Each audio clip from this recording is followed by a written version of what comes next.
Welcome to the Salmon Runs YouTube. Enjoy the video.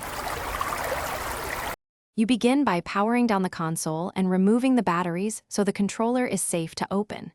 Use a T6 or T8 screwdriver and a plastic spudger to remove the back screws. Keep screws organized in a bowl. Once done, gently pry the shell apart at the seams so you don't flex the plastic.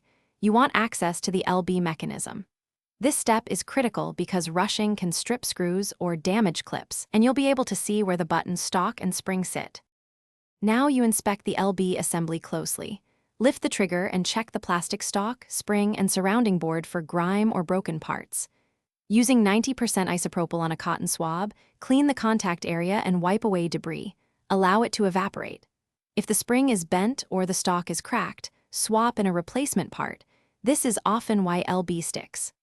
Once replaced, apply a tiny amount of dielectric grease to reduce friction, but make sure it doesn't contaminate the Reassemble the shell carefully, reseat any ribbon cables, and tighten the screws evenly so the housing sits flush.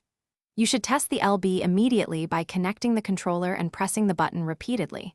Make sure it returns smoothly and registers inputs. If it feels sticky, reset the controller and test again. If problems persist, the troubleshooting step is to swap in a known good trigger or order an OEM replacement. Continued sticking usually means a worn mechanical piece that needs replacing rather than cleaning.